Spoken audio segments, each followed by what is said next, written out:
कैसे हैं आप लोग। आशा करता हूँ कि आप लोग बहुत ही अच्छे हैं। स्वागत है मेरे आपके इस new channel target Bihar board में। इस चैनल को सब्सक्राइब कर दीजिएगा और बेल नोटिफिकेशन को दबा दीजिएगा, क्योंकि बिहार बोर्ड के सभी महत्वपूर्ण प्रश्नों कक्षा 10 के हम लाते रहेंगे। तो दोस्तों, आज हम लाए हैं सामाजिक विज्ञान के प्रीवियस ईयर क्वेश्चन के साथ साथ बहुत ही इंपॉर्टेंट वीवीआई ऑब्जेक्टिव प्रश्न, जो कि इस वर्ष के प्रश्न में जरूर टकरेगा दोस्तों। तो हम बढ़ते हैं अपने पहले प्रश्न की ओर। और पहला प्रश्न पूछ रहा है कि ऑपरेशन फ्लड क्या है। दोस्तों, ऑपरेशन फ्लड क्या है, तो ये एक से दोस्तों दूध से रिलेटेड है, तो ये डेयरी विकास है दोस्तों। तो इसका ऑप्शन नंबर बी सही हो जाएगा दोस्तों। हम आगे बढ़ते हैं दोस्तों। अगला ऑप्शन है मेरा कि सर निम्न में से कौन खरीफ फसल है दोस्तों। निम्न में से कौन खरीफ फसल। दोस्तों, ये हर एक साल के वर्ष के पेपर में देखा जाता है कि खरीफ नहीं तो रबी फसल पूछ देता है। तो इसमें से खरीफ फसल कौन है, तो इसमें से खरीफ फसल धान है। ऑप्शन नंबर डी सही हो जाएगा दोस्तों। हम बढ़ते हैं अपने तीसरे प्रश्न की ओर दोस्तों। तीसरा प्रश्न पूछ रहा है दोस्तों कि मलबे के नीचे दबे हुए लोगों की पता लगाने की किस यंत्र से लगाया जाता है। दोस्तों, जो मलबे के नीचे लोग दब जाते हैं उस किस तरह से पता लगाया जाता है, तो उससे इंफ्रारेड कैमरे से पता लगाया जाता है दोस्तों। तो इसका कौन सा नंबर सही हो जाएगा। ऑप्शन नंबर सी, इंफ्रारेड कैमरे से उन लोगों का पता लगाया जाता है दोस्तों। बढ़ते हैं अपने चौथे प्रश्न की ओर। चौथा प्रश्न पूछ रहा है दोस्तों कि दोस्तों चौथा प्रश्न पूछ रहा है कि कृषि आपदों में मानकीकरण के लिए किस मानव का प्रयोग किया गया है दोस्तों। किस मानक का प्रयोग किया गया है, तो हॉलमार्क, एगमार्क या इकोमार्क या इनमें से कोई नहीं। दोस्तों, हम बताते हैं, कृषि पूछ दिया तो आप चुपचाप एक मार्क मार दीजिएगा दोस्तों। ऑप्शन नंबर बी यहाँ पर सही हो जाएगा। हम बढ़ते हैं अपने दोस्तों पांचवें प्रश्न की ओर। पांचवा प्रश्न पूछ रहा है कि संघ सरकार का उदाहरण है। दोस्तों, संघ सरकार का उदाहरण कौन है। ऑप्शन नंबर ए है America, B Bharat, C Canada या इनमें से कोई नहीं। तो संघ सरकार का उदाहरण दोस्तों अमेरिका है। ऑप्शन नंबर ए यहाँ पर आपका सही हो जाएगा। बढ़ता हूँ मैं अपने छठे प्रश्न की ओर। छठा प्रश्न है दोस्तों कि बांग्लादेश कब आज़ाद हुआ था। दोस्तों, एक बहुत ही वीवीआई प्रश्न है, बांग्लादेश कब आज़ाद हुआ था। कभी बांग्लादेश कभी श्रीलंका पूछ ही लेता है, तो याद रखिएगा कि श्रीलंका अगर पूछेगा दोस्तों तो आप बोलिएगा क्या 1948, 1948 दोस्तों, 1948। लेकिन अगर बांग्लादेश पूछेगा तो ऑप्शन नंबर सी यहाँ पर सही हो जाएगा दोस्तों। Option number C 1971। तो हम बहुत वीवीआई प्रश्न था दोस्तों। अब बढ़ते हैं अपने सातवें प्रश्न की ओर। सातवां प्रश्न पूछ रहा है दोस्तों कि संपूर्ण क्रांति का नेतृत्व किसने किया था। दोस्तों, संपूर्ण क्रांति का नेतृत्व जयप्रकाश नारायण ने किया था। उस समय इंदिरा गांधी की सरकार थी दोस्तों। उस समय जयप्रकाश बिहार से बहुत बड़ा आंदोलन किया था। सॉरी दोस्तों, सी नहीं होगा। Option number D, Jayaprakash Narayan ने किया था दोस्तों। उस समय इंदिरा गांधी की सरकार था और इंदिरा गांधी की सरकार में आपातकालीन घोषणा हो गया था। उस समय जयप्रकाश नारायण ने बहुत बड़ा एक क्रांति स्टार्ट किया था जिसका नाम संपूर्ण क्रांति दिया गया था। तो ऑप्शन नंबर डी सही हो जाएगा दोस्तों। हम बढ़ता हूँ अपने आठवें प्रश्न की ओर। तो आठवां प्रश्न पूछ रहा है कि दोस्तों आठवां प्रश्न पूछ रहा है कि दीर्घकालीन ऋण प्रदान करने वाली संस्था कौन सी है। दोस्तों, जब जो भूमि होती है, हमारे जो जमीन होता है, उसका जो लोन प्रदान करता है वो कौन सा प्रदान करता है दोस्तों। तो ए है ऑप्शन कृषक महाजन, दूसरा है भूमि विकास बैंक जिसे लैंड डेवलपमेंट भी कहा जाता है, और प्राथमिक कृषि साख समिति या उनमें से सभी। दोस्तों, इसका ऑप्शन नंबर बहुत वीवीआई प्रश्न है, ऑप्शन नंबर इसका बी सही हो जाएगा दोस्तों। हम बढ़ता हूँ अपने नौवें प्रश्न की ओर। नौवां प्रश्न पूछ रहा है दोस्तों हम बढ़ चुके हैं अपने 10वें प्रश्न की ओर। इस प्रश्न में पूछ रहा है कि भारतीय राष्ट्रीय आय का सर्वप्रथम अनुमान किसने लगाया था। दोस्तों, भारतीय का प्रथम जो हुआ था, क्या सर्वप्रथम अनुमान जो लगाया था राष्ट्रीय आय का, वो किसने लगाया था दोस्तों। तो इसका ऑप्शन नंबर डी हो जाएगा दोस्तों। दादा भाई नौरोजी ने लगाया था प्रथम राष्ट्रीय आय का प्रथम। तो मैं 12वें प्रश्न की ओर बढ़ चुका हूँ। 12वां प्रश्न है कि आर्थिक क्रियाओं का उद्देश्य क्या है दोस्तों। तो आर्थिक क्रियाओं का उद्देश्य किसे माना जाता है। पहला ऑप्शन है मनोरंजन को, समाज सेवा को, परोपकार को, किसको।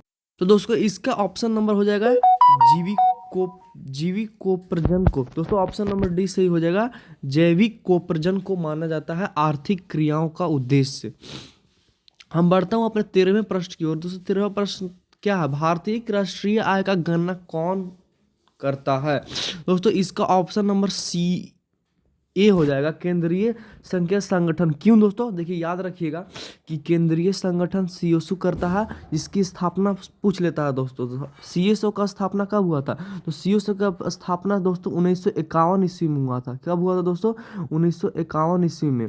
देखिए, और रिजर्व बैंक का 1935, और राष्ट्रीय विकास परिषद का 1952, और वित्त विभाग का 1946 में। ये चारों प्रश्न बन सकते हैं दोस्तों, और चारों प्रश्न कभी भी पूछा जा सकता है कि इसका स्थापना किस दिन में हुआ था, इसका स्थापना कब हुआ था। तो ये बहुत वीवीआई प्रश्न है, इसको आप याद कर लीजिएगा।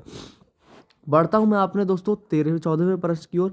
इसमें पूछा जा रहा है दोस्तों कि भारत की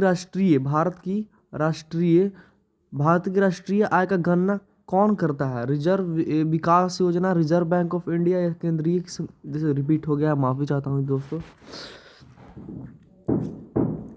दोस्तों मैं बढ़ता हूँ अपने 14वें प्रश्न की ओर। Kahalgaon thermal power plant is an, मतलब कहलगांव द्वीपीय विद्युत परियोजना है।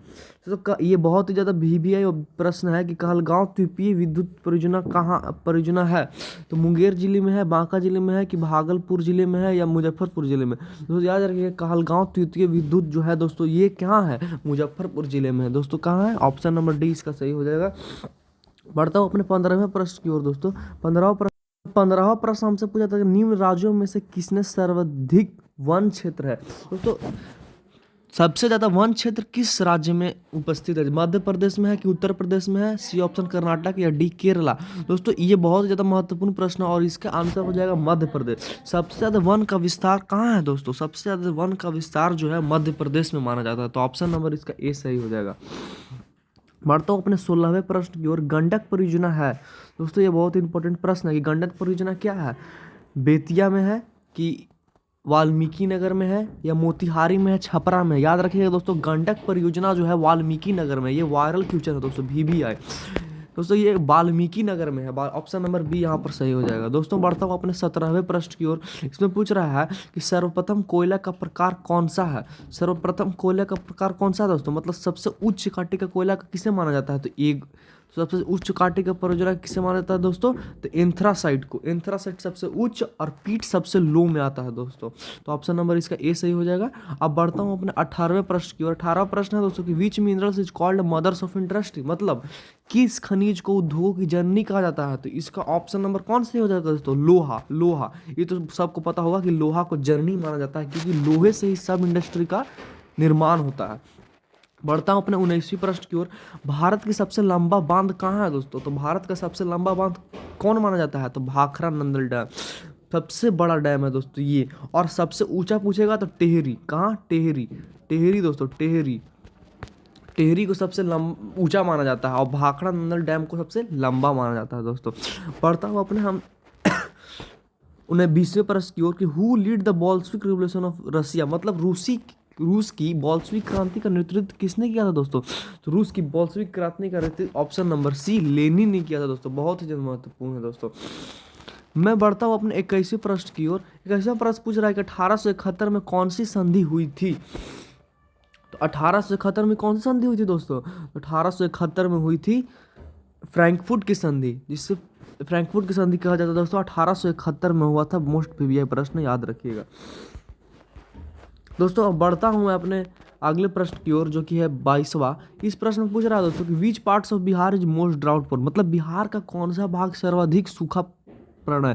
दोस्तों ये याद रखिएगा कि सर्वाधिक सूखा किस चीज में आता है, सूखा दक्षिण में, सबसे ज़्यादा बाढ़ पूछेगा तो उत्तरी में। तो इसका ऑप्शन नंबर सी, लेकिन सबसे बाढ़ पूछेगा तो उत्तर बिहार मारिएगा दोस्तों। अब बढ़ता हूँ अपने हम अलगे प्रश्न 23वें प्रश्न की ओर।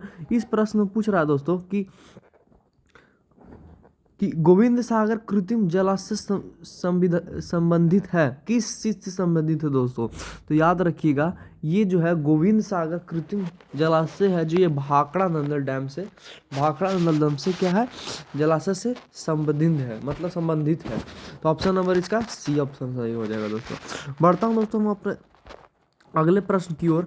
अगला प्रश्न है दोस्तों कि when was Sasaram Nagar developed, मतलब दोस्तों सासाराम जो है दोस्तों, ये कब विकसित हुआ था, किस काल में, तो ये मध्य काल में, मतलब मिडिवल पीरियड में, मध्य काल में इसका जो सासाराम डेवलप्ड कब हुआ था, विकसित, तो मध्यकाल में। ऑप्शन नंबर ए सही हो जाएगा। इसको मेडिवल पीरियड भी कहते हैं।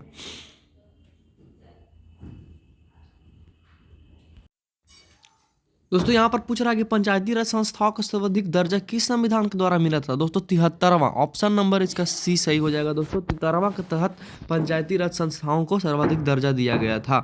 बढ़ता हूँ अपने आगे प्रश्न की ओर। तो इसमें पूछ रहा है दोस्तों कि किसे कहा था कि लोकतंत्र जनता कहा है जनता के द्वारा जनता के लिए है, तो ये अब्राहम लिंकन ने कहा था दोस्तों। ऑप्शन नंबर इसका बी सही हो जाएगा।